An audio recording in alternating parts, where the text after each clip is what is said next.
Bonjour à tous, j'espère que vous allez super bien. Bon, je m'excuse pour la semaine dernière de ne pas avoir des vidéos, ok, des analyses de jour, mais cette semaine, il va avoir. Bon, on commence par le calendrier économique. Cette semaine, c'est chargé pour la zone euro, mais pour les Américains, c'est encore tranquille. Ok. Bon, aujourd'hui, pas grand-chose, même si le marché il est en petite volatilité, on dirait pour les gens qui font des scalping. Mais à partir de maintenant, on a IPC pour l'Allemagne, pour le DAX, ok, c'est super important. Et à partir de mercredi, on a plusieurs paroles de Madame Lagarde. Bon, elle démarre son année. Donc, on a le IPC pour la zone euro pour mercredi. On a les ventes de taille pour les Américains. Les ventes de taille, c'est comme moi je vous avais dit, elles ont une volatilité de 1 heure, 10 heures. Ça vous permet de faire des scalps. C'est plutôt pas mal avant l'ouverture.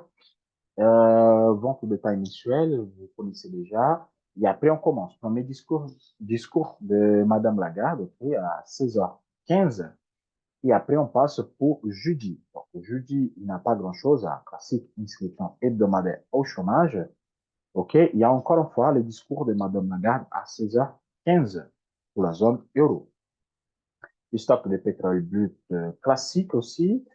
Et on a à vendredi à 11h un troisième discours de Madame Lagarde. C'est des discours qui sont importants, un peu vraiment. Elle démarre pratiquement son année et on va voir qu'est-ce que la zone euro nous réserve pour cette année de 2024. Je vais faire un vidéo de ma perspective de toute l'année. Et voilà. Vente de logements existants et après on clôture notre journée. Normalement, le vendredi, on travaille par mois. Principalement, moi, je travaille. OK, et on passe au TradingView et j'y vais commencer par le Bitcoin parce que je dis que le Bitcoin elle est sur 48 000, c'est le cas sur le 32 et il a fait exactement ça la semaine dernière. Voilà. Ça fait longtemps que moi je dis, en plus je dis qu'il faut acheter le Bitcoin ici à 20 000 dollars, OK, qu'on avait un gap pour back, tout ça. J'ai dit, le prochain port d'atout, c'est le 48 000. J'ai donné ce chiffre. Après, on a resté un petit peu ici. J'ai dit, pour ceux qui ont loupé les 20 000, j'ai dit la casse de 32. C'est l'achat pour 48. Vous regardez les vidéos antécesseurs, plusieurs vidéos en arrière, vous allez voir que depuis de novembre, moi, je parle de Bitcoin à 48 000. Okay? Et voilà, c'est mon dernier 48 000. Il est retourné sur la zone, okay, sur les 44, 40, et ainsi de suite. Donc, il va rester un petit peu et après, pour le prochain achat, vraiment, il faut la casse de logique, la casse de 44 500 avec une clôture supérieure, petit pullback qui va bien et après, pas. Mais moi, honnêtement, je n'exclus pas le 32. Vraiment. Je n'exclus pas cette retest sur 32 000 dollars. Mais nous allons voir avec le temps. À la prochaine perspective de 48 000, moi, je fais pas. Il faut qu'il attende. S'il casse ici, moi, je vais projeter les zones vers là-haut. Parce que c'est le cas sur les 48 000. Le prochain point d'attente, c'est les 70 000 dollars. OK? Donc, c'est le prochain point d'attente. 69 ou 70 000 dollars. Là, on est loin encore. Depuis, on parle depuis de mars de 2023. Et là, on se pris tellement, pratiquement 1 an pour arriver sur 48 000. Voilà, ça va pas être rapide de monter comme ça. OK? Bon, je passe sous les gold. Les gold, c'est simple. OK? C'est pas du tout compliqué. On est notre point de vente sous 20 083 dollars. C'est notre point de vente. OK? Mais par contre, on est bloqué encore sur 2054. Donc, supérieur à 2054, des achats. Inférieur à 2054, des ventes. C'est logique. Et pour le port de vente majeur, c'est à 2082 dollars. Donc, je viens sur 15 minutes. Je fais déjà la marcation euh, pour la semaine. Mais attention, quand je parle ça, n'oubliez pas le cycle avec le tech des deux niveaux. C'est deux choses distinctes. Il faut que vous savez la différence. Exemple là, on a eu une belle casse, un petit pullback qui va bien. Il fait au minimum monter des niveaux, c'était sympa. Voilà, il est parti. Par contre, j'ai marqué juste le cycle pour prendre le retour. Moi, je vous dis, tant qu'elle est supérieure à 2054 dollars, 2053 dollars, OK, je fais des bails. Ça veut dire que s'il travaille cette zone, il recasse vers le bas, je fais un vent avec un TP à 2047 et le deuxième, je prends le cycle, je projette vers le bas. Si j'ai loupé, moi je suis là maintenant comme nous sommes, casse des 2058 $, ok, je peux faire un take jusqu'à 2064. Bien évidemment, laisser un petit peu à 2064, 16, c'est largement suffisant. Juste pour que vous gardez ça dans votre tête, comme il faut rentrer sur les positions correctement. Parce que là, on a parti take des niveaux, super. Le premier cycle, j'ai pris la totalité, je mesurais vers la haut, deuxième cycle. Il a rentré, pour l'instant, il merguez sur le premier. Donc, c'est les casses 2058, ça veut dire que 2064, c'est le prochain point d'attente. N'oubliez pas que la résistance majeure, c'est 2060. Donc, largement suffisant ici, son take. Okay? Mais c'est les casses vers le bas. Ici, pour le plus conservateur, ils vont vendre ici. La casse de 2047 $. C'est là qu'ils vont vendre jusqu'à 2037 et pourquoi pas les 2024. Le DAX. Le DAX, c'est sympa, il vient de donner un signal de vente. Moi, j'attendais ce signal, maintenant je fais le vide, je le fais. C'est pas grave. Bon. Notre résistance majeure, c'est à 16 790. Okay? Vous avez vu que plusieurs semaines, on a bloqué là-dessus. Donc, s'il vient à les tests, retour de deux niveaux, c'est bon, jusqu'à 16 500. Bien évidemment, on ne va pas jusqu'au près de 16 500. Bon, on garde déjà 16 650, 16 600. Déjà, c'est largement suffisant. Et à partir de là, on observe pour voir qu'est-ce que le marché va nous faire. Le signal de vente que moi je dis, c'est celui-là. Il y a 1 minute 55. Si les clôtures ici, il me donne un signal de vente. Moi, je vais attendre un peu bas, et moi, je rentre à l'avant. Et là, je prends toute la projection et moi, je fais vers le bas. Ici, j'ai mis un take à 16 610 et pourquoi pas, en prochain à 16 500. Mais ça, je vais voir pour le prochain chandelier.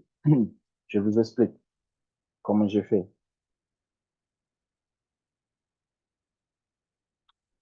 Il a eu l'ouverture, moi, j'ai pris celui-là, j'ai plié vers là-haut. OK. Vous voyez comme c'est précis, casse, pullback. Là, me fait un take de 2 niveaux. Super. On est arrivé sur la résistance majeure. Ici, c'est 16 790, comme moi j'ai dit. Autour de nos niveaux, ici, vous pouvez les faire. Regardez les chandeliers magiques, elle est là, avec une résistance sur la tête, donc c'est tout cas. Canal de référence, vous projetez vers le bas zone neutre. OK? Il y a eu la casse ici, exactement. Et là, vous pouvez former, c'était une belle trade, celle-là. C'est pour ça que je dis que je loupe ce trade, parce que je n'ai pas besoin des graphiques, mais là, c'est un bon point de retournement. Je vais faire juste pour que vous voyez. Regardez les chandeliers magiques sur la zone de résistance. Vous tracez. Bien sûr, on va pas acheter parce qu'on est au bout de la résistance, on n'a pas les marges pour mettre un TP, mais vendre, c'est largement suffisant pour pas, parce que sur la zone hebdomadaire, on dit que ça, c'est le point de retournement. Donc, le chandelier magique, il est là, je fais ça, prends lui,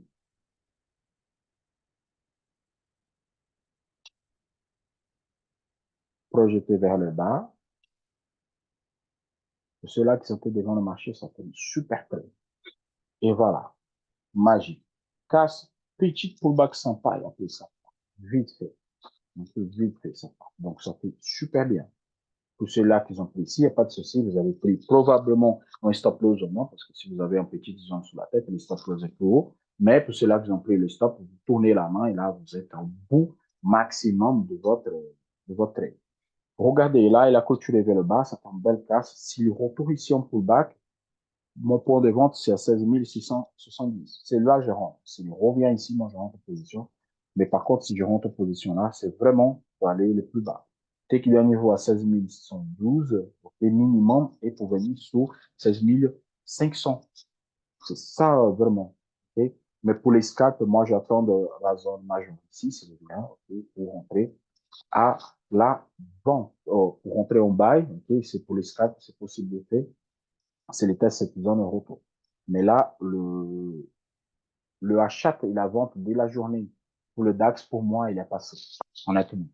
Celui-là, c'était un bel achat. Et le retour avec les ventes, c'était magnifique. Le Dow Jones. Le Dow Jones, c'est le plus compliqué. OK, mais notre zone majeure, c'est le 37 625. Vraiment, ça, c'est la zone majeure, OK, supérieure à celui-là, on fait des bails, il fait des hauts à l'avance, c'est des ventes, vous voyez qu'il vient de tester exactement la zone, il repart. Sur 15 minutes,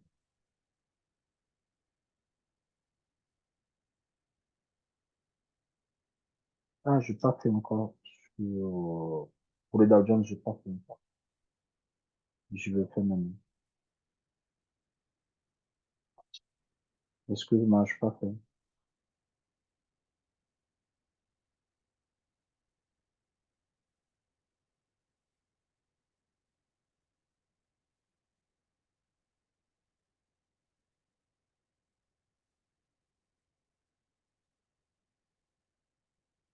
Parfait. Voilà, c'est fait. Donc, oui, c'est ça. Ça fait une autre belle trade aussi à faire. Ok. Bien évidemment, ici, le bas, il n'est pas possible parce qu'on n'a pas la zone de résistance sur la tête. C'est juste la casse, ok, de 16 625, comme moi je dis, que vous pouvez faire des bails. Donc, là, il travaille la zone. Bon, là, il est de valider en vente. C'est le limite casse la ligne d'ouverture ici. La vente, elle est largement possible. Donc, dans 12 minutes, c'est le clôture petit pullback, la vente, vous pouvez le faire. Okay. Vous prenez ici la majorité, vous projetez vers le bas.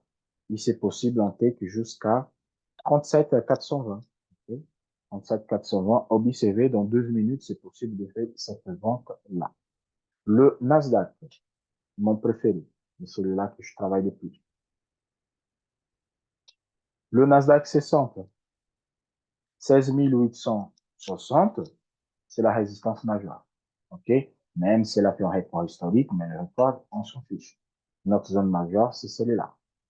Et c'est l'expansion maximum que moi je mis de mon chandelier de travail. Pour ceux qui ne connaissent pas, c'est cette chandelier-là que je travaille, c'est le chandelier de janvier 2022. Et là, je l'ai fait l'expansion vers la haut et c'est exactement cette expansion que le Nasdaq travaille là maintenant. Okay? Pour ceux qui sont la première fois ici pour me vu, ok, dans la vidéo. Donc, notre résistance majeure, c'est 16 860, ok, à ce niveau-là. Donc, tout ce qui est inférieur, maintenant, je fais que des ventes sur le Nasdaq, ok, sur le intraday. J'attends cette zone, je vais vendre. J'attends cette zone, je vais vendre. Ma première zone de buy, c'est le 50% de l'expansion de Fibo. Et la deuxième zone de buy, c'est à 16 560. Et ça, c'est mes zones de travail. Pour les scalps, bien évidemment, ça change tout, mais pour l'intraday, c'est la même chose. Le Nasdaq, il a fait déjà son trade de jour. Et voilà. J'ai pris l'ouverture, regarde, comme ça se passe super bien. Moi, j'ai pris les plus bas, hop, ce travail, casse, je projette vers là-haut, la première, casse, pullback parfait, take des niveaux, take des deux sous cette projection, il est fait. Premier cycle, ok, j'ai marqué déjà le troisième cycle vers là-haut parce qu'il est cassé. On est sur la résistance majeure, on est carrément sur la résistance majeure. Et là, il se retourne. Pour le retour dans le deuxième cycle, ça veut dire qu'il va avoir un retournement de tendance. Carrément. Donc, pour moi, c'est le méca, c'est le 16 700 ou 16 800 ici, vers le bas. Je peux vendre, ok. Bon, je vais prendre l'ouverture. Bien évidemment, je fais un take des niveaux, take des deux niveaux, take des 1 jusqu'à 16 760, take des 2 jusqu'à 16 720. Ok, c'est largement faisable. Mais il faut attendre cette casse vers le bas. On a la ligne d'ouverture mensuelle.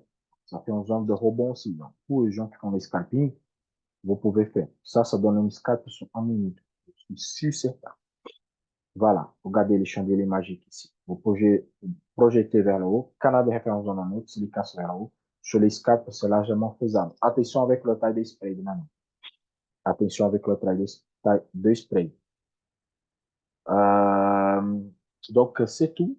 Ok, c'est tout que je voulais vous montrer pour l'ouverture de marché de lundi. Euh, on se voit ce soir pour des nouvelles aventures et pour l'analyse de demain. Il va voir tous les jours. Cette semaine, il va voir encore 2 vidéos sur la formation de la méthode. Je vais publier 2 vidéos. Ok. C'est pas des cycles, c'est des autres choses que moi je mets en pratique. Ok. Donc, je souhaite à tous un excellent, comment dire, excellente journée. On se voit ce soir pour des nouvelles aventures. À la prochaine. Ciao, ciao.